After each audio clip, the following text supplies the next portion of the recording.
사순절 29일차 3월 22일 월요일 기도회 드리겠습니다.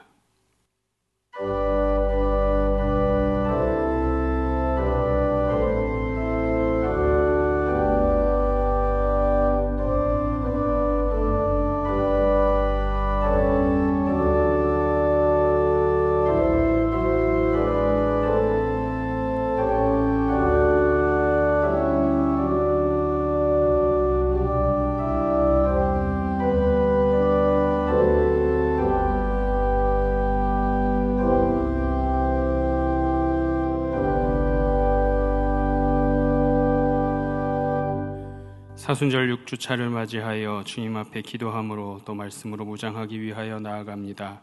주님 이 시간에도 함께하여 주시고 주님의 돕는 손길로 더하여 주시어서 예수 그리스도의 삶과 고난을 기억하며 마음에 새기게 하여 주옵소서.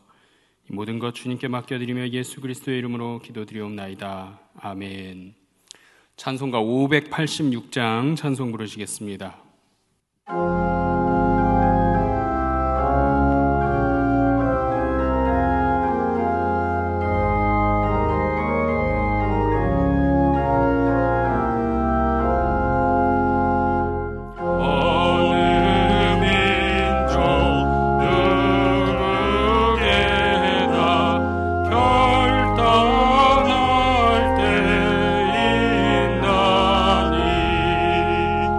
자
말씀 아모스 5장 24절 말씀입니다.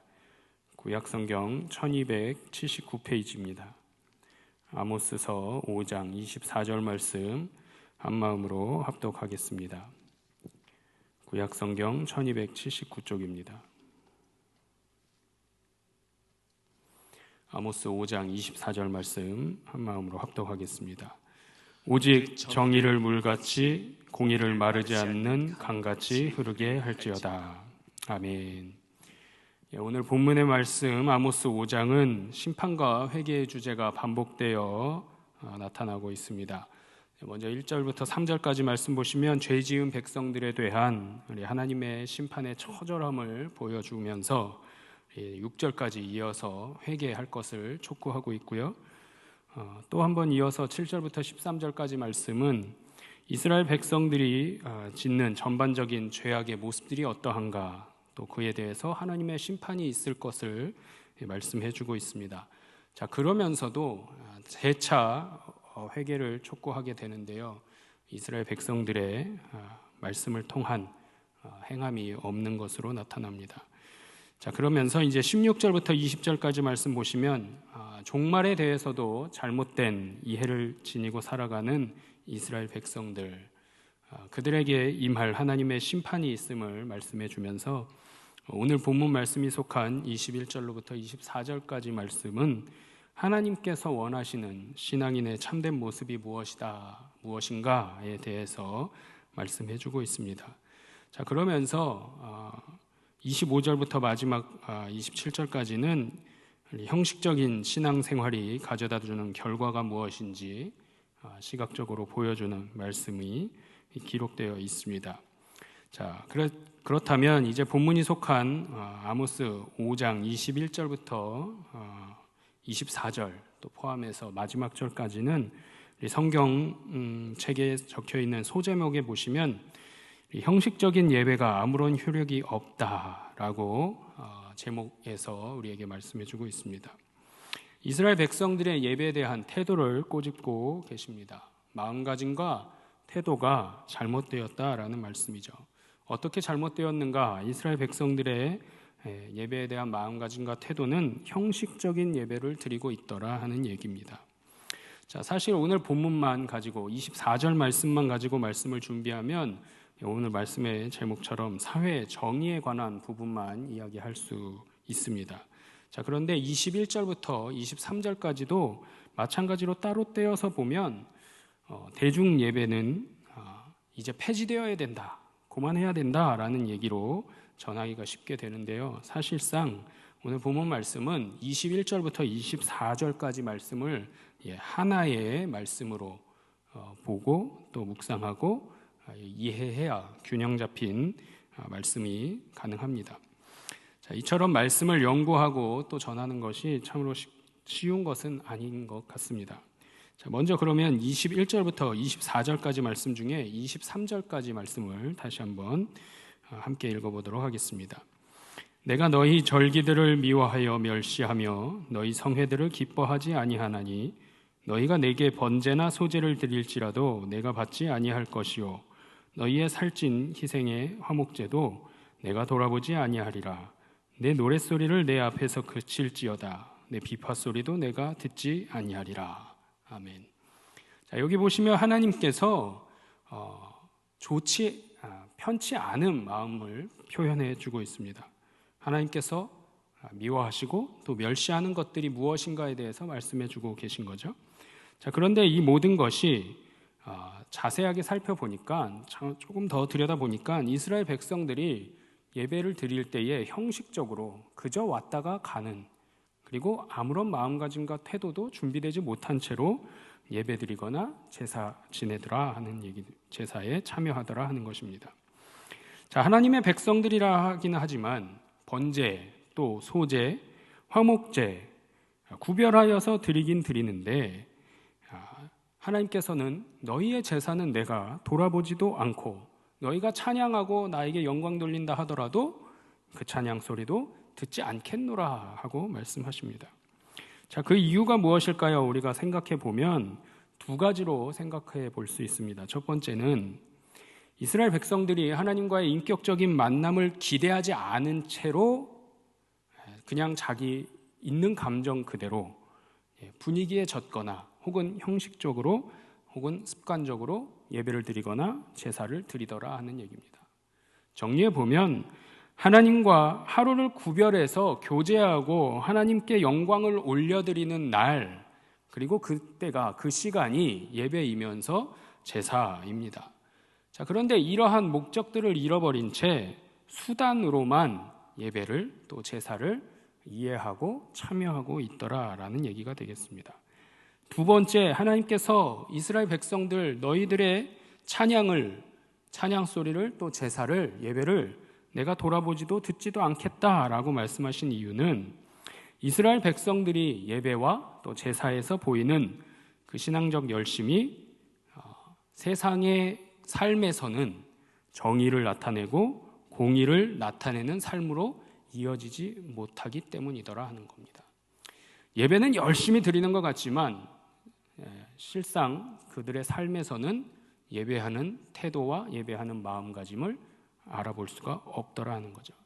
예배하는 자라면 하나님의 정의를, 하나님의 공의를 실천하고 행했어야 한다라는 거예요. 신앙의 고백과 삶의 태도가 일치했어야 한다라는 겁니다. 그런데 오늘 본문이 나타낸 이스라엘 백성들의 삶과 태도는 또 신앙의 고백은 일치하지 못했음을 알려주고 있습니다. 자, 성경에 기록된 대로 하나님은 이스라엘 백성들, 당신의 자녀들에게 두 가지 사랑을 실천할 것을 늘 강조하셨습니다. 먼저는 하나님을 사랑하고 또 이웃을 사랑하라 하는 거죠. 자, 그런데 예배드리고 제사드리는 자들이 하나님의 백성들이라 하면서 주변을 돌보지 않고 자기 이익만 추구하고 자기 신앙만 지키려는 모습이 오늘 아모스 시대의 모습이면서 오늘날의 현 시대의 모습이기도 합니다. 하나님께서 듣자 하니 세상 곳곳에서 들려오는 소리들이 어떤 소리들이 들리냐면 불의함 또 편견으로 인하여서 가난하고 소외된 자들이 돌봄을 받지 못하고 저들의 어려움과 고난 가운데 울부짖고 또 탄식이 가득 차 있는 그 모습과 소리를 하나님께서 듣게 되셨다 하는 거죠. 이러한 좋지 못한 모습과 소리들 때문에 하나님께서 이스라엘 백성들에게 말씀하십니다. 그 말씀이 오늘 본문 말씀 24절 말씀이죠. 다시 한번 읽어보겠습니다. 오직 정의를 물같이 공의를 마르지 않는 강같이 흐르게 할지어다. 아멘. 예배를 통하여서 얻는 힘과 능력으로 이웃들에게 다가가서 공의롭고 인자하신 하나님의 성품을, 하나님의 마음을 증거할 수 있는 백성들이 될 것을 말씀해 주고 계십니다. 자, 그렇다면 이제 하나님께서 말씀하시고자 하는, 또 깨닫게 하시고자 하는 정의가 무엇인지 우리가 바로 알아야 하겠습니다. 자, 현대 시대에는 새로운 대통령이 선출되면요, 정의사회 구현 혹은 적폐청산 이러한 구호들을 내세우면서 나라를 새롭게 하고 정의롭게 디자인하려고 합니다. 자, 그러나 정치 권력이 정의의 이름으로 회복하려는 이 정의는 요란하고 매우 엄하고 모진 공권력, 그들의 권력을 가지고 집행하는 집행 과정만 나타낼 뿐이고요. 이로 인하여서 부작용이 또 혼란이 초래하기도 합니다. 더 나아가서 국론을 분열시키는, 백성들을 둘로 나누어지게 하는 불씨가 되게 하기도 하죠. 자, 이것이 바로 세상이 이해하는 정의의 모습이고 정의의 한계다라는 겁니다.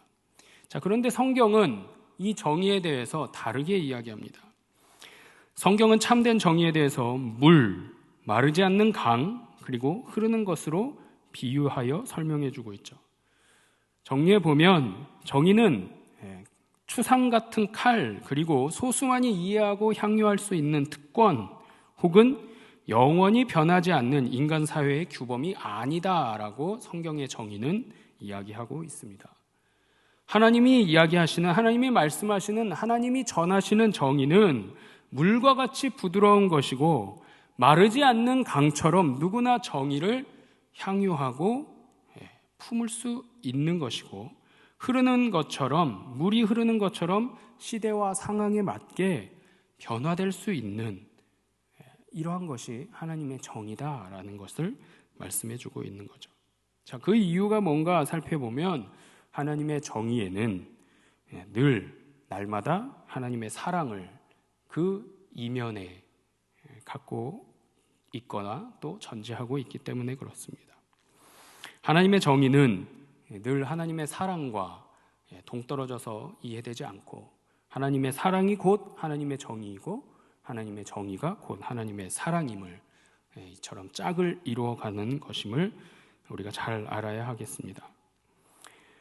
말씀을 정리해 보면요, 우리는 위협적이고 특권적이고 완고한 세상적인 정의를 구현하면서 하나님의 정의를 실천하고 있다, 나는 하나님의 정의를 나타내고 있다, 하나님의 정의를 가지고 행하고 있노라 라고 착각해서는 안 되겠습니다.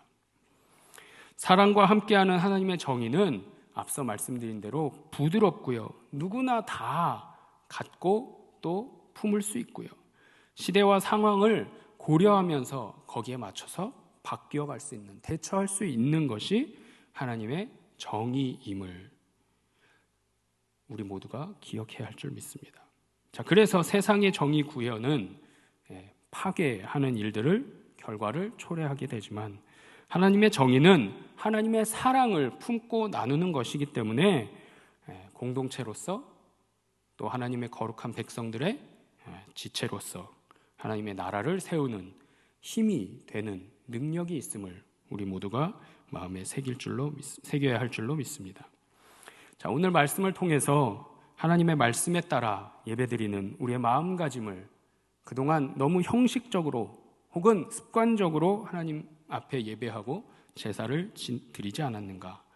만약에 그랬다 하더라도 이제는 돌이켜서 하나님을 찾아 하나님을 만날 수 있는 백성이요 자녀들의 삶으로 살아가시기를 소망합니다. 자, 그래서 이 예배를 통하여, 이 제사를 통하여서 하나님이 말씀하시는 영적이고 공의로운 가르침을 따라 악으로부터 떠나게 되고 악으로부터 제하여지고 이제는 선을 행하며 하나님의 사랑을 우리의 주어진 삶 가운데 또 세상 가운데 공의와 사랑을 실천할 수 있는 하나님의 거룩한 백성이요 자녀로 살아가시기를 주님의 이름으로 축원합니다. 기도하겠습니다. 만물을 창조하신 하나님, 이스라엘 백성들과 같이 옳지 못한 마음과 가짐과 태도로 하나님께 예배드리고 있지는 않은가 점검하게 하심을 감사드립니다. 이제는 하나님께서 말씀하신 하나님 사랑과 이웃 사랑을 늘 기억하며 예배를 통하여 또 말씀을 통하여 주시는 힘과 능력을 가지고 우리의 이웃들을 살펴보고 헤아리며 저들에게 공의롭고 인자한 하나님과 또 예수 그리스도를 증거할 수 있도록 역사하시고 손길을 인도하여 주옵소서. 사랑과 함께하는 하나님의 정의를 구현하며 실천하는 사랑의 공동체로 바로 서갈 수 있도록 우리 강서 공동체 모두가 든든히 서가고 또 주님 앞에 귀하게 쓰임받을 수 있도록 주님 인도하여 주옵소서. 이 모든 말씀 우리를 구원하신 예수 그리스도의 이름으로 기도드리옵나이다. 아멘. 하늘에 계신 우리 아버지, 아버지의 이름을 거룩하게 하시며 아버지의 나라가 오게 하시며 아버지의 뜻이 하늘에서와 같이 땅에서도 이루어지게 하소서.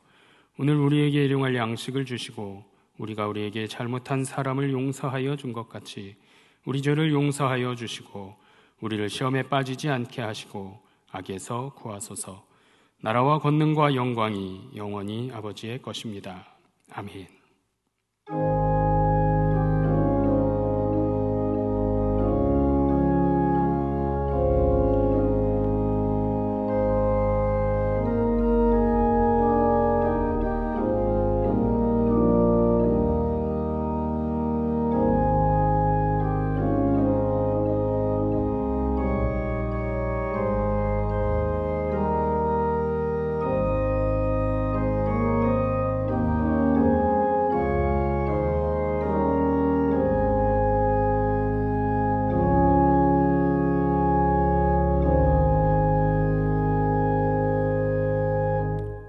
하나님이 말씀하시는 정의, 성경이 증거하는 정의는 물과 같이 부드러운 것이고 또 마르지 않는 강 같은 것임을 기억하시면서 우리 기도함으로 나아가겠습니다.